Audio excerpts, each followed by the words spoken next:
Cabin crew slaps black woman, not knowing she's the CEO who owns the plane. Attention, viewers, this is a story of shocking betrayal at 40,000 feet that you won't believe. In a sleek Gulfstream G650, soaring at 40,000 feet, a single instant changed the course of countless lives.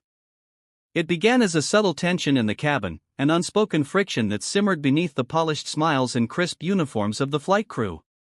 Then came a shocking moment of violence. A flight attendant, driven by prejudice and pressure, delivered an open-palmed slap to a soft-spoken black woman seated alone in first class. Stay tuned to Dark Stories, because you'll be stunned to learn who this woman really is. Unbeknownst to them all, that woman was no ordinary passenger. She was the billionaire owner of the very jet they flew upon. This is her story, and theirs. Ebony Dayne was no stranger to the delicate interplay between wealth and perception. Born and raised in a modest neighborhood in Atlanta, Georgia, she had carved her own path from humble beginnings. Her father, Ronald Dayne, worked long hours as a taxi driver, ferrying people across the city's busy streets, while her mother, Lydia, juggled a job at the public library. Through their dedication, they instilled in Ebony a ferocious work ethic and an unshakable sense of self-worth that would define her life. Even at age 7, Ebony's curiosity set her apart. When most children were enthralled by cartoons, she was reading old encyclopedias her mother snuck home from the library. While other teens fixated on fashion trends or social media gossip, Ebony's eyes scanned stock tickers and business journals.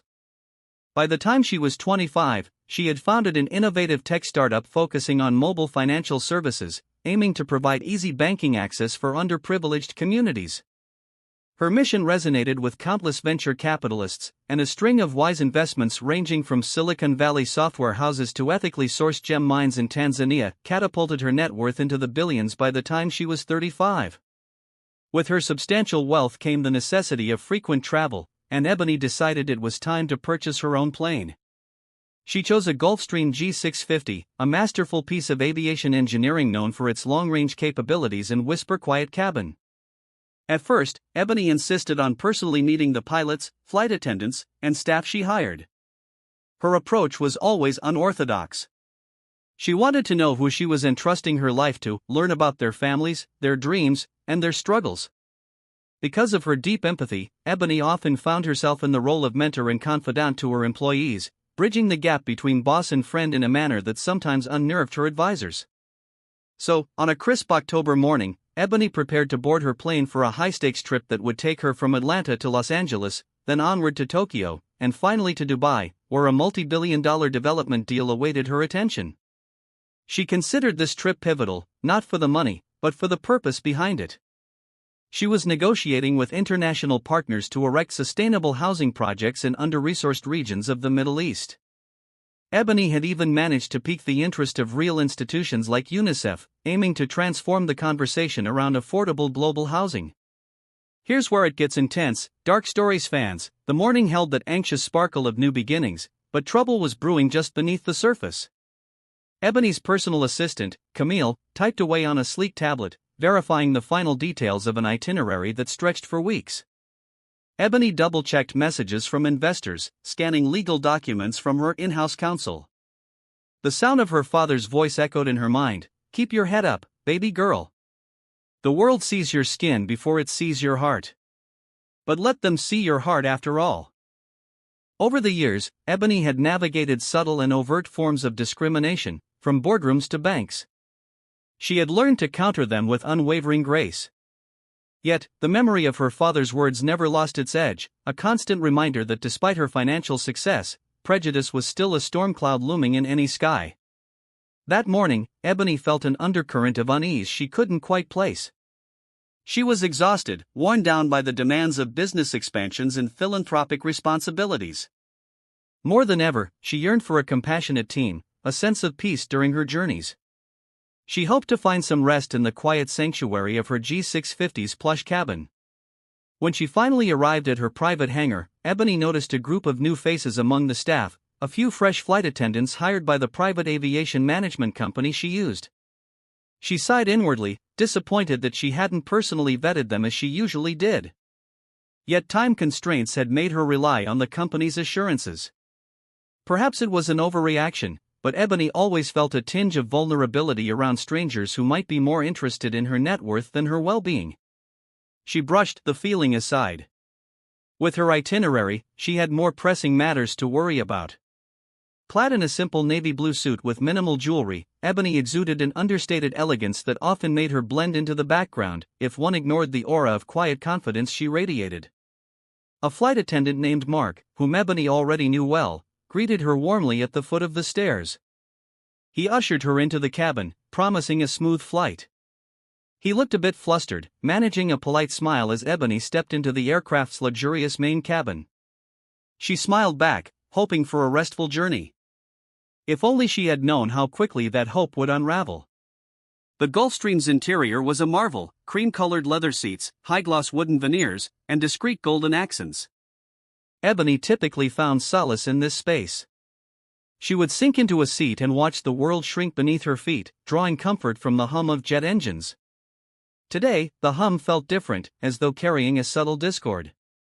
Camille immediately settled into one of the seats near the galley, busy with Ebony's schedule. Ebony meandered through the cabin, intending to rest in her favorite seat by the large oval window. However, a sharp, disapproving glance from a flight attendant she didn't recognize stopped her in her tracks. This flight attendant was petite, with meticulously groomed hair and a pressed navy uniform. Her name badge read Cheryl Martin.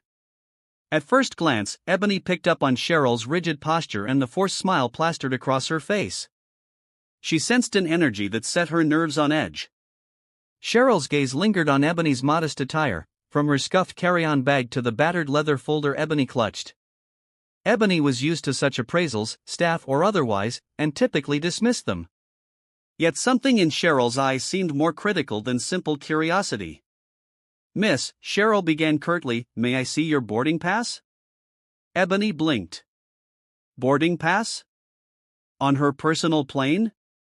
But Ebony, ever composed, simply replied, "I'm sorry, I don't have one."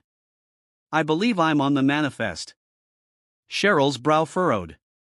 "Company policy states that every passenger should show their pass, Miss Dayne," Ebony said softly. Ebony Dayne.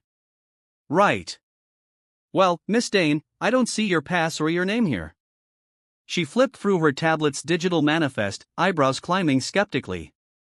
Is this some kind of mix-up? At that moment, Mark noticed the exchange and hurried over, his expression apologetic. "Cheryl, she's traveling with us." "She's the principal." "The principal?" Cheryl repeated, perplexed. Mark's voice dropped, trying to discreetly remind Cheryl that Ebony was no mere passenger. "She's the owner, Cheryl. The principal client, the one we absolutely must treat with utmost respect." A flicker of embarrassment crossed Cheryl's features, but it was fleeting, overshadowed by something resembling indignation. Ebony offered a reassuring smile, trying to ease the moment. "I'm sorry for the confusion. I'm sure everything will be clarified soon." Cheryl's lips pressed into a thin line. "Of course," she said stiffly, turning on her heel and returning to the galley. Mark exhaled. "I'm so sorry, Miss Dayne. She's new, and we had limited time to brief her." Ebony waved a hand. "No worries. Let's just put this behind us, all right?" Mark managed a small, grateful smile before scurrying away to finalize pre-flight preparations. Ebony, shaking off the encounter, found her seat and gazed out the window. The mechanics on the tarmac were busy securing the steps and ensuring the plane was fueled for its long journey. She closed her eyes and reminded herself that not everyone had the same understanding of her approach to wealth and status. Some might assume a billionaire would flaunt her privilege, arrive in brand-name couture, or travel with a coterie of staff. Ebony had never been that person. She preferred sincerity over spectacle. Soon, the cabin door sealed with a muffled click, and the pilots announced their final departure preparations. Takeoff was smooth, a gentle push back in her seat followed by that thrilling sense of leaving the ground behind. Within minutes, they reached cruising altitude. Camille, typically unflappable, adjusted her glasses and murmured about finalizing Ebony's business schedule for Tokyo. Ebony nodded, but her eyes kept drifting to the galley, where Cheryl was giving instructions to the other flight attendants with sharp, precise gestures. Midway through the flight from Atlanta to Los Angeles, Ebony decided to stretch her legs. The cabin air felt stuffy, or perhaps the tension made it feel so. She walked quietly to the rear lounge area, where a plush sofa and an array of electronics awaited. She hoped to settle into a calm reading session or perhaps watch a documentary before dealing with the avalanche of emails waiting for her. That was when she heard hushed voices. It was Cheryl and another attendant, a younger woman with wide, anxious eyes.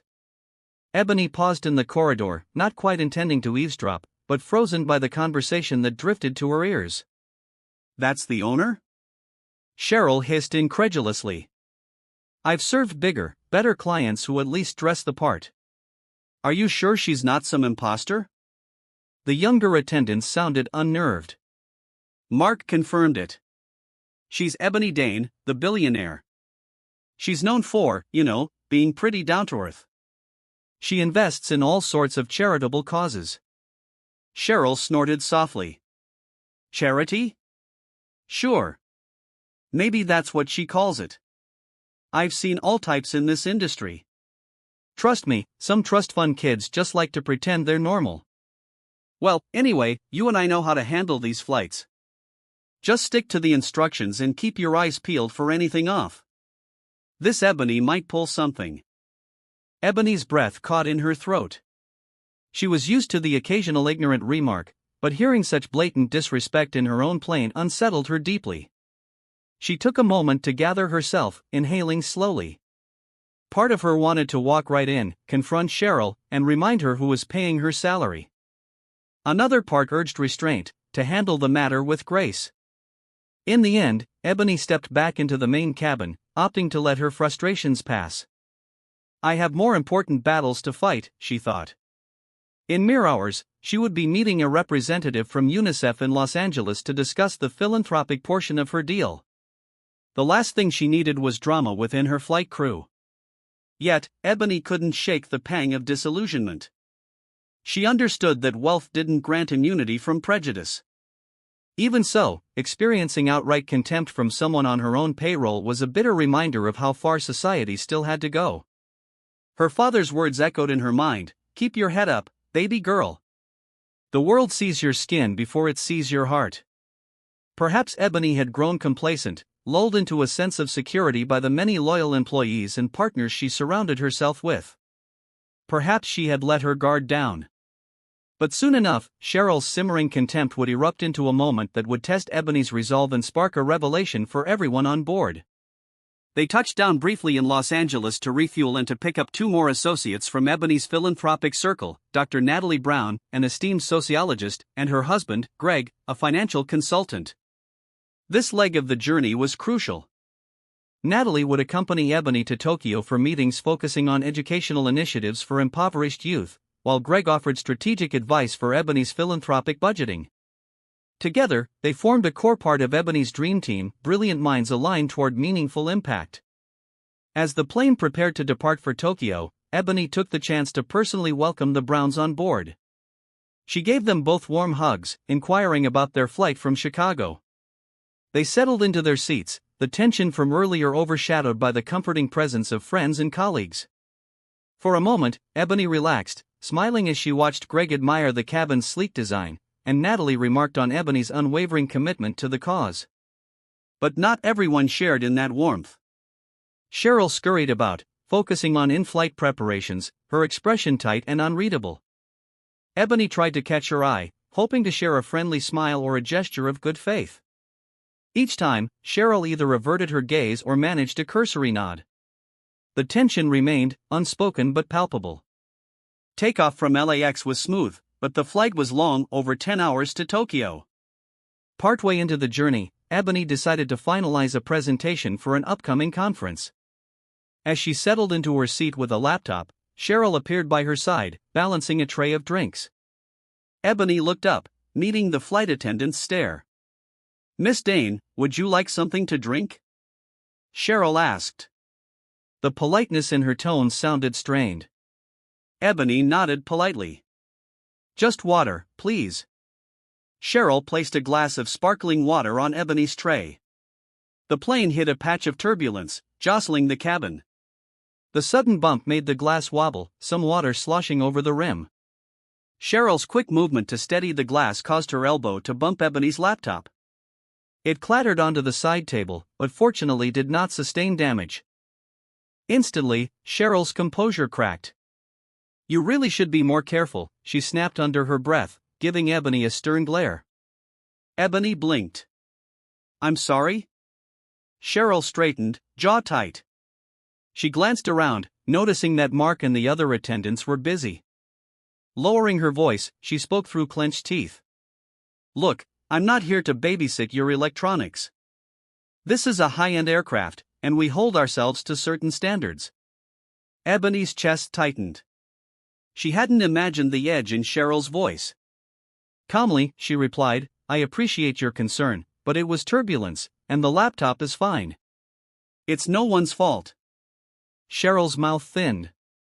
"I'm simply suggesting you be more cautious with your belongings."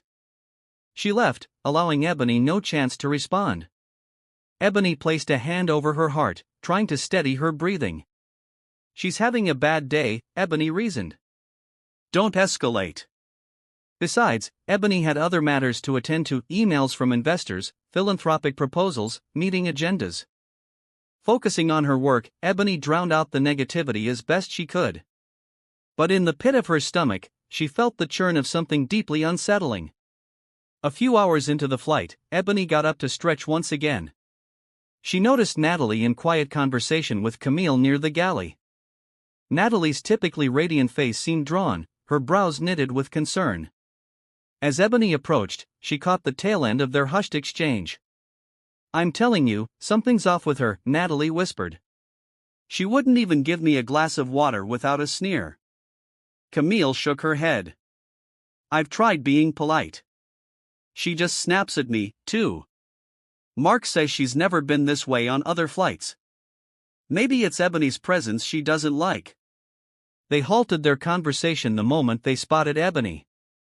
"You both okay?" Ebony asked softly, glancing between them. Natalie sighed. "We're fine, but your flight attendant, Cheryl, she's been downright unpleasant. I'd understand if it was just one instance, but she keeps making passive-aggressive comments." Camille nodded in agreement. "She seems especially tense around people of color. I know Mark mentioned she's worked commercial flights before, but this is different." Ebony pursed her lips. "I overheard a bit of her conversation earlier," she admitted. She hesitated, weighing how much to share. "She doesn't seem to believe I'm the real owner of this plane. Something about me not looking the part." Natalie's eyes flared with anger. "That's unbelievable. In this day and age, you'd think people would know better." Ebony's mind flicked to her father's cautionary words again. At times, Ebony felt as though the progress society claimed to have made was paper-thin, easily torn by deep-rooted biases. Though Ebony had built a life of influence and respect, bigotry could still greet her at the door. "I'll handle this," Ebony said firmly. "We're stuck on a long flight, but once we land in Tokyo, I'll speak with the aviation management company. If necessary, we'll replace her before the next leg to Dubai." Natalie and Camille nodded, relief flickering in their eyes. Ebony offered them a supportive smile and returned to her seat.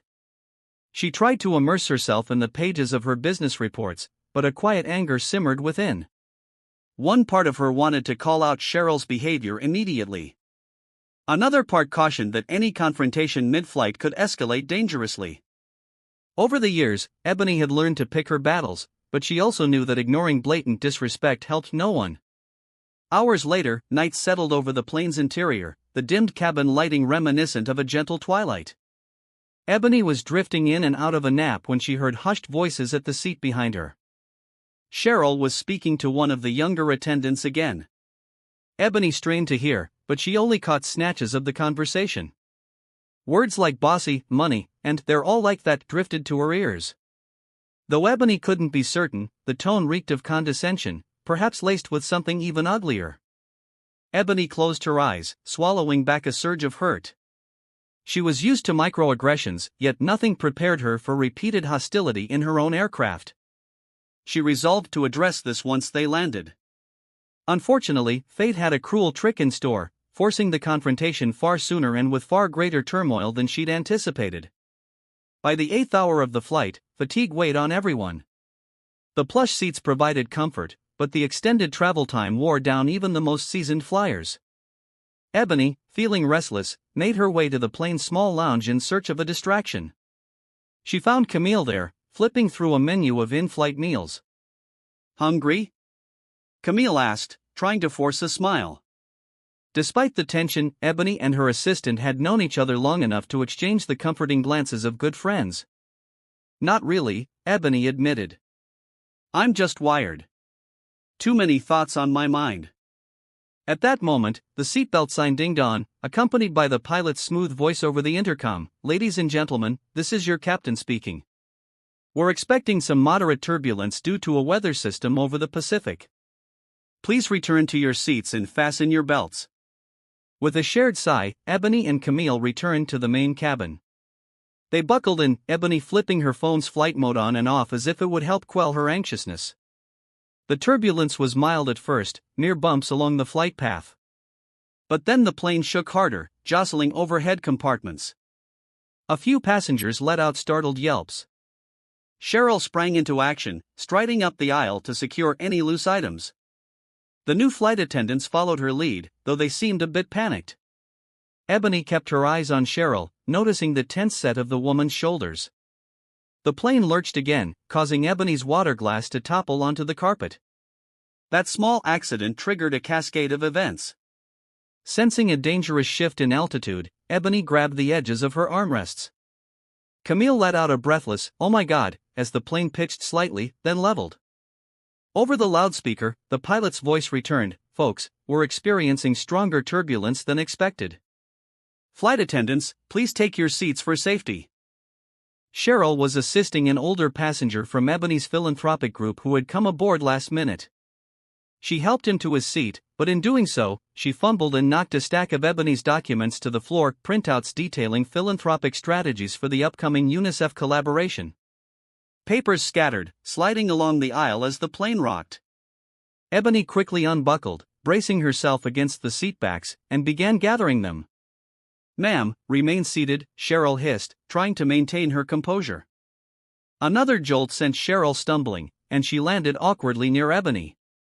"I'm just picking up my files," Ebony said, her voice betraying her own tension. Cheryl's eyes flashed. Without warning, she snatched the papers from Ebony's hands. "You're making this worse," she snapped.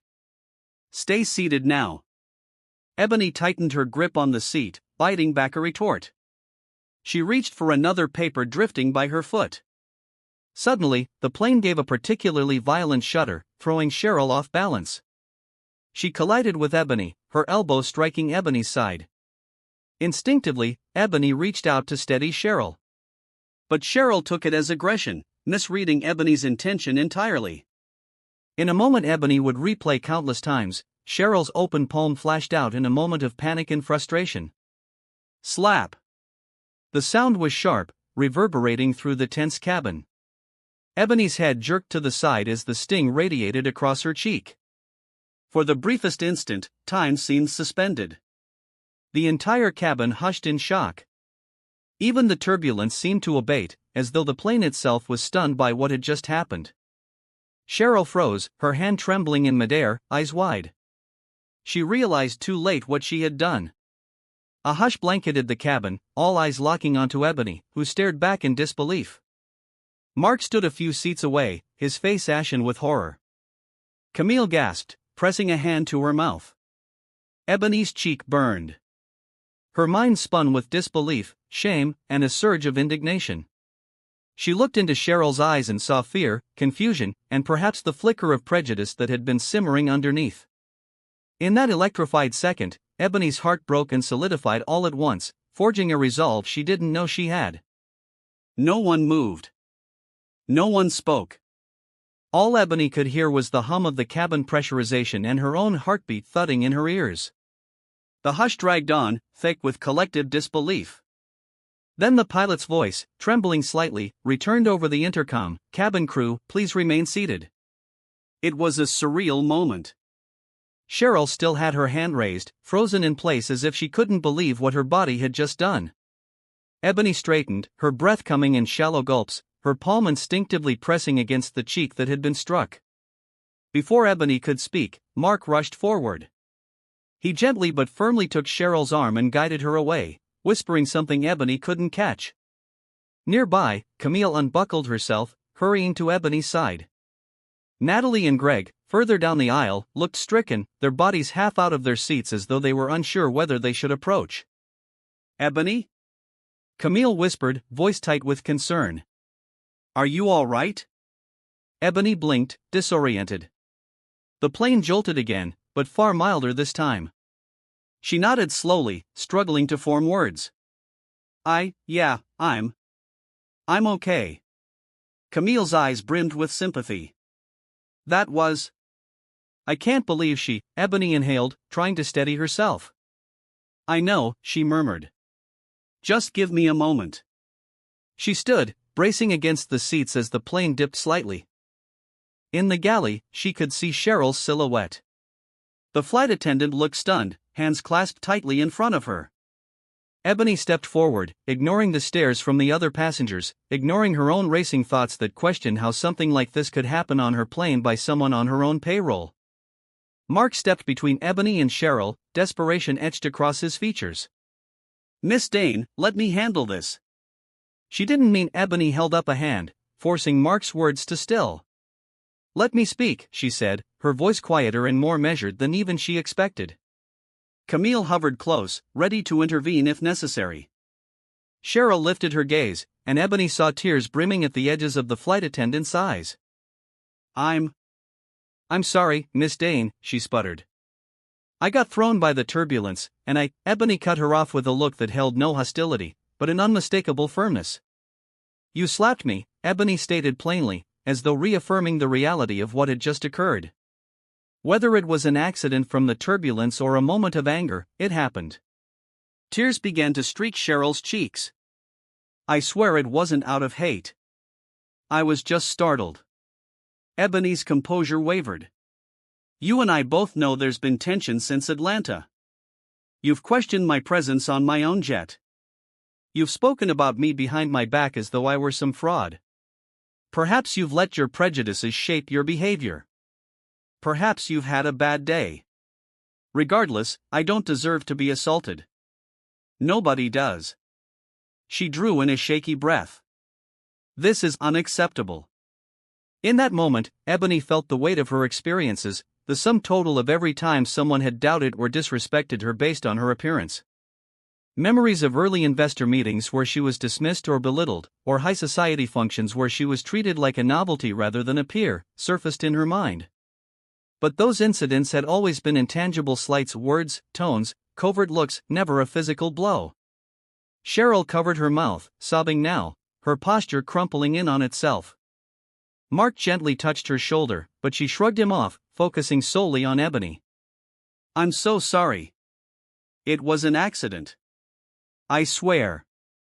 Ebony closed her eyes for a moment, her heart pounding. She could feel the cabin's collective gaze. She remembered how her father had endured humiliations with quiet dignity, how her mother had always counseled her to remain stoic in the face of injustice. But Ebony also remembered her father's warning about standing up for herself when lines were crossed. And this was definitely a line. "We still have hours left to Tokyo," Ebony began, her voice low. "I need to feel safe on my own plane, and so do my colleagues." Cheryl's face went pale. She looked around, as if searching for an exit in a space that had none. "I'm truly sorry," she repeated, softer this time. "I'll stay in the galley." "I won't, please let me stay until we land." Ebony inhaled, her anger tempered by the reality of their circumstances. They were in the sky, thousands of feet above the Pacific, with no immediate recourse to disembark or find alternative staff. "You will sit. You will not speak to me or my guests for the remainder of this flight," Ebony said, voice shaking with suppressed emotions. "When we land, you'll collect your things. I will be speaking to the aviation management company about your actions." Cheryl's shoulders slumped. She nodded, tears slipping down her cheeks. Mark guided her to a jump seat, where she sank down, burying her face in her hands. Ebony stepped back, drawing a trembling breath. Camille slipped an arm around Ebony's shoulders, guiding her to her seat. Natalie and Greg approached quietly, their expressions a swirl of worry and outrage. "Ebony," Natalie said softly, "do you need anything? An ice pack or?" Ebony shook her head. "I just need a moment," she managed. She settled into her seat, heart pounding, mind racing. As the plane's engines droned on, Ebony closed her eyes, forcing calm into her body. Yet her cheeks still throbbed, not just from the sting of the slap, but from the echo of a lifetime of prejudice culminating in that moment. She realized she was fighting back tears, surprising herself. She had always prided herself on her composure, her ability to remain unflappable in the face of adversity. But something about this incident, something so personal and direct, made her feel stripped raw. Eventually, the cabin lights dimmed again for nighttime flight. Though Ebony couldn't sleep, she remained upright, lost in thought, replaying the moment repeatedly in her mind. The rest of the cabin was quiet, subdued by the heavy atmosphere of what had happened. Even the turbulence seemed to have subsided, as though nature itself recognized that enough chaos had transpired. Long hours remained until they landed in Tokyo. Ebony knew that once on the ground, she would have to decide how to handle the aftermath.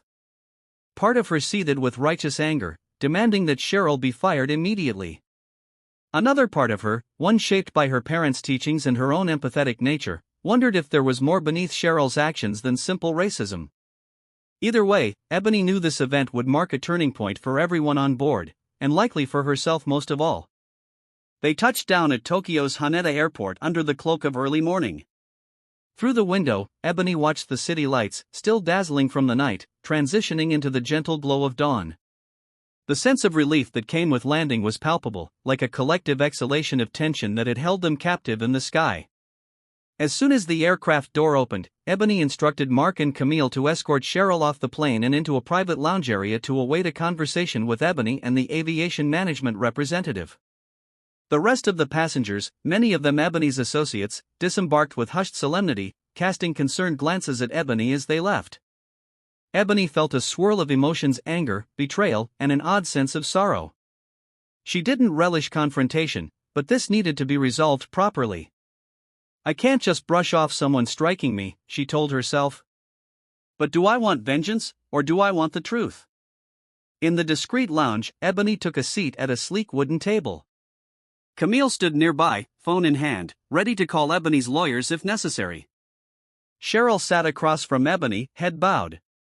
Mark hovered at a respectful distance, torn between loyalty to Ebony and sympathy for his colleague, though Ebony could see the disappointment on his face. A representative from the aviation management company, a middle-aged man in a tailored suit, introduced himself as Mr. Hagawa. He had flown in from another terminal when he heard about the situation.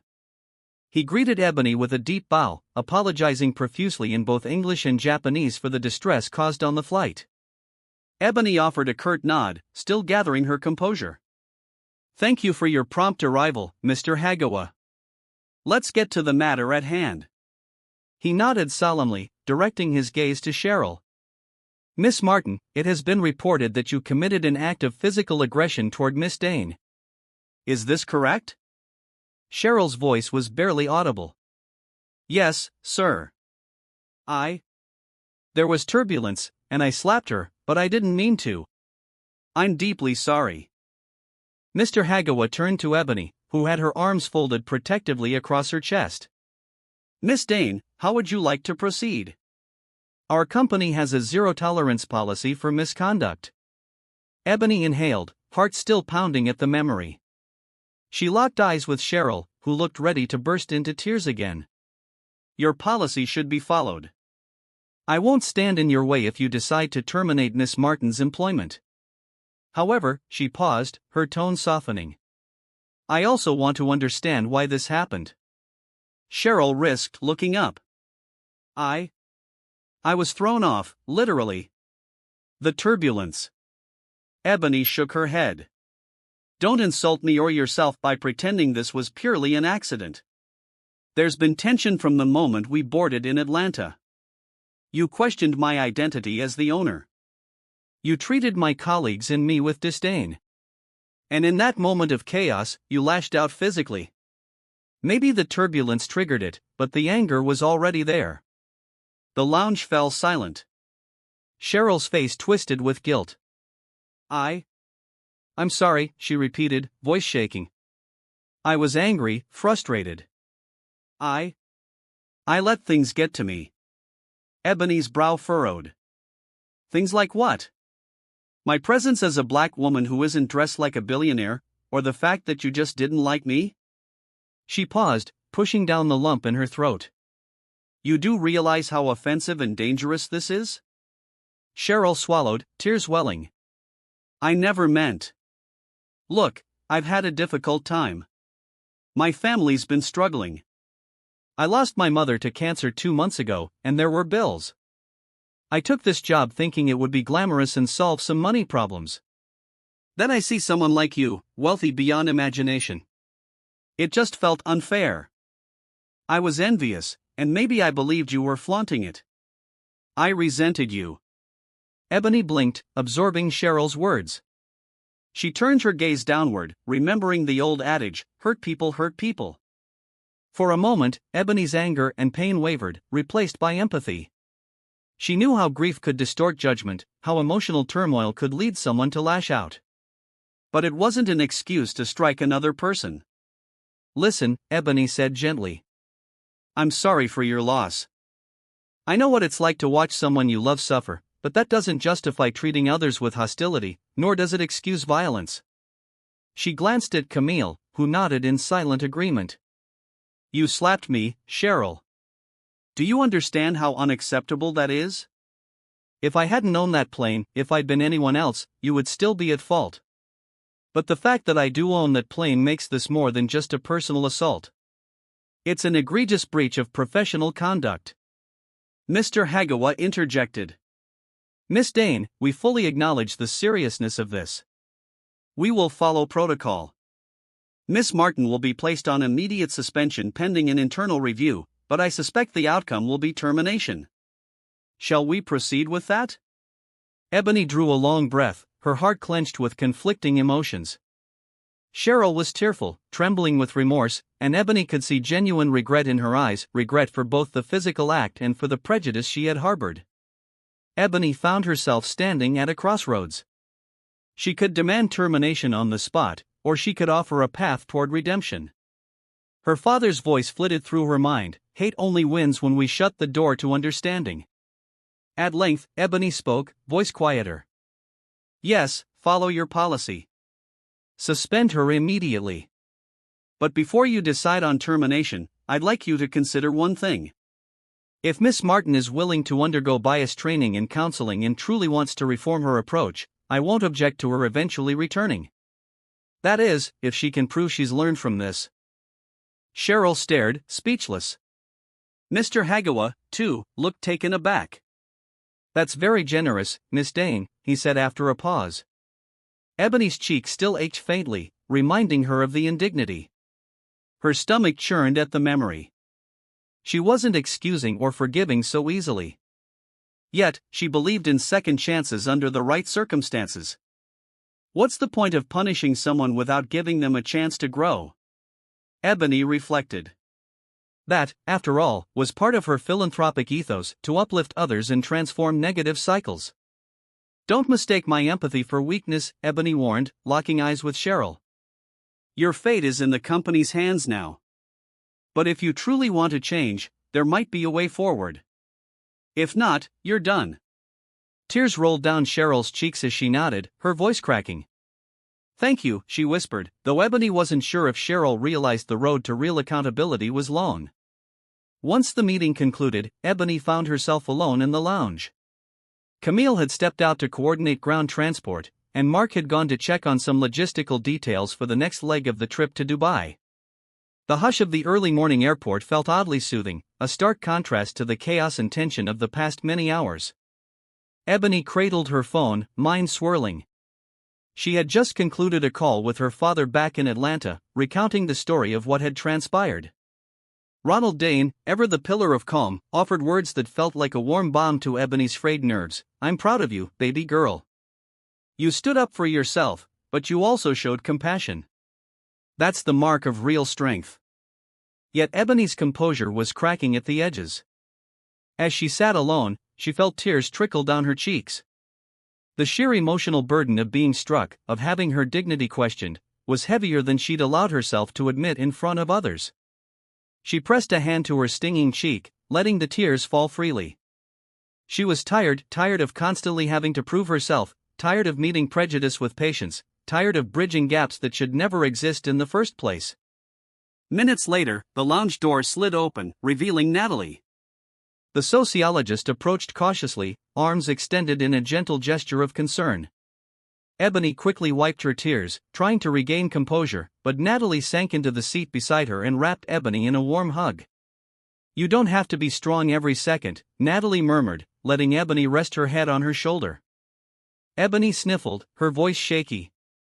"I didn't think it would affect me so much. I've faced worse insults, worse assumptions, but being physically struck like that, it's different." Natalie nodded, understanding. "It's a violation of your body, your space. Words can be brushed aside, but a slap, it's visceral. It shatters that illusion of control." Ebony exhaled a shuddering breath. "I wonder if I did the right thing, offering her that path to redemption." "You did what felt right to you," Natalie replied gently. "And that's all any of us can do. You offered accountability and growth, not a free pass. That's far more than many would do." Silence settled between them, thick with unspoken empathy. Eventually, Ebony pulled away, wiping her eyes. "I'm sorry," she whispered, managing a faint smile. "You shouldn't have to see me like this." Natalie's eyes flashed with compassion. "What are friends for? I'd rather see you raw and real than watch you pretend it doesn't hurt." Ebony nodded. "Thanks, Natalie, for everything." They sat quietly for a few minutes, letting Ebony's tears dry until Camille re-entered the lounge. Her brisk efficiency filled the space. "Ebony, the car is ready to take us to the hotel. Then we have the meeting with UNICEF's Asia-Pacific director at noon." She paused, taking in the warmth of the scene between Ebony and Natalie, her gaze softening. "We can push the meeting if you need more rest." "No," Ebony said, clearing her throat. "I need to keep going. This project, it's bigger than me. People are counting on us. Let's stick to the plan." Though Ebony's cheeks still throbbed and her emotions remained fragile, she forced herself to focus on the positive. She reminded herself why she traveled halfway across the globe, the philanthropic mission aimed at improving the lives of countless families in developing regions. She believed in the cause, had poured her heart and resources into it. Letting this incident derail her passion wasn't an option. As she and her entourage left the lounge, Ebony noticed a quiet figure standing near the exit. Cheryl, the flight attendant, was dressed in plain clothes now, her uniform folded over her arm, staring at Ebony with a mixture of guilt and longing for some final absolution. Ebony paused, glancing at her. Cheryl looked down, as though unworthy of meeting Ebony's eyes. A wave of conflicting emotions washed over Ebony. She felt a flicker of that same outrage, remembering the sting of the slap. But she also saw a person suffering, weighed by grief and regret. Ebony inclined her head in a slight nod, neither a smile nor a scowl, just an acknowledgement. Then she moved on. They stepped out into the crisp Tokyo morning. The city, vibrant and bustling even at dawn, embraced Ebony with its hum of possibility. She inhaled deeply, letting the cool air invigorate her spirit. Despite the ache in her cheek, she found solace in the notion that each new city was a chance to make a difference, to build bridges rather than walls. Camille led them to a waiting limousine. Ebony settled into the plush interior, gazing out at the neon signs that were slowly dimming as daylight took over. Her phone buzzed with messages from sponsors and advisors. She would respond soon, but for now, she just wanted a moment to reflect. She considered all that had unfolded, the humiliating confrontation, the painful realization that prejudice still lurked in unexpected corners, and the resolution that offered a cautious path to redemption. What did it mean for Ebony moving forward? Was she a black billionaire destined to endure such disrespect no matter how many philanthropic endeavors she championed? Or could her example of firm boundaries balanced with compassion inspire real change? As Tokyo's skyline rushed by, Ebony steadied herself with one truth: every trial had shaped her into the person she was. The flight attendant's slap had left a mark, but not a scar that would define her. If anything, it had reignited her drive to create a world where fewer and fewer people carried the burdens of bias, fear, or envy. The fight would be long, but Ebony was ready to face it, cheeks stinging, eyes clear, heart determined. Tokyo's cultural rhythm proved a soothing balm for Ebony's unsettled heart. The city streets teemed with life, uniformed workers commuting in seamless precision, neon lights flashing from storefronts, the aroma of fresh ramen drifting through alleyways. Despite her internal turmoil, Ebony felt oddly comforted by the bustling anonymity. It reminded her that the world was vast, filled with countless stories and possibilities, and hers was but one among many. Following a brief respite at the hotel, Ebony attended a critical meeting with UNICEF's Asia-Pacific director. The discussion centered on synergy. Ebony's philanthropic foundation would invest in local education infrastructures while UNICEF provided on-the-ground logistical support. Their collaboration aimed to establish libraries and digital resource centers in underserved communities. Despite carrying the weight of the recent incident, Ebony delivered a poised, compelling pitch. Her passion shone through, galvanizing the UNICEF team. By the meeting's end, everyone was smiling and shaking hands. Satisfaction warmed Ebony's chest. She had endured a painful ordeal but refused to let it stall her mission. Yet, once alone in the hotel corridor, Ebony's thoughts drifted back to the slap, the final tip of the iceberg that was Cheryl's prejudice. Was Ebony truly ready to move past it so quickly? She realized that healing was not a linear journey. It was an ongoing process, one that required introspection and perhaps some deeper confrontation of emotions. That evening, Ebony hosted a small dinner for her team in a private tatami room at a traditional restaurant. The atmosphere was warm and intimate, low tables, soft lantern light, the faint strains of koto music in the background over steaming bowls of miso soup and delicately arranged sushi platters. They reflected on the day's successes. Craig, with a bit of sake-induced bravado, raised a toast to Ebony, to our fearless leader, who takes every challenge in stride and somehow keeps smiling. Laughter rippled through the group, easing the tension that had shadowed them since the flight. Ebony blushed, murmuring her thanks. She was glad for the camaraderie, but her gaze occasionally drifted to Camille, who wore a slightly pensive expression throughout dinner. When Ebony caught her eye, Camille offered a reassuring smile, as though to say, "I'm fine, just thinking." After dinner, Natalie pulled Ebony aside. "I wanted to ask you something," Natalie said softly. "I've spent my career studying social inequalities. Would you consider speaking publicly about what happened on the plane? Not to shame Cheryl personally, but to highlight the reality of prejudice, even at high levels of society." Ebony hesitated. She was no stranger to media spotlights. She'd done countless interviews about her business triumphs and philanthropic ventures. But discussing the slap felt personal, raw. "I'm not sure," she admitted. "It's complicated. I don't want to sensationalize it, but I also see your point about raising awareness." Natalie nodded, resting a hand on Ebony's arm. "Just think about it. Your perspective might resonate with others who've experienced similar discrimination." Ebony promised to consider it, though she wasn't ready to commit. The night wore on, and eventually, the group disbanded to their respective rooms. Ebony slipped into her suite, exhaling the sort of tiredness that transcended physical fatigue. She wanted to shower, put on something comfortable, and lose herself in a novel. For a fleeting moment, she recalled the time she'd imagined being wealthy enough to eliminate all her problems. Now, standing in a lavish hotel suite, Ebony felt the stark truth: money did not buy immunity from pain. She sat by the window, gazing at Tokyo's glittering skyline. The city that never seemed to sleep was a testament to resilience and reinvention. High-rises soared beside ancient temples, blending modernity and tradition. Ebony found a metaphor in that she, too, had to integrate her old wounds and new ambitions, forging a life that honored the complexities of her journey. Her phone buzzed. She checked it to find a message from Mark, all set for Dubai. "Let me know if you need anything else. Get some rest, Miss Dayne." She tapped out a quick reply, "Thanks, Mark." Good night. Ebony paused for a long moment, then opened her contacts.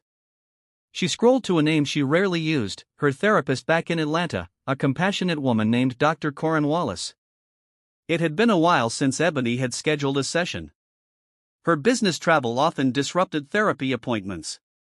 But Ebony realized she needed to process the emotional toll of what had happened.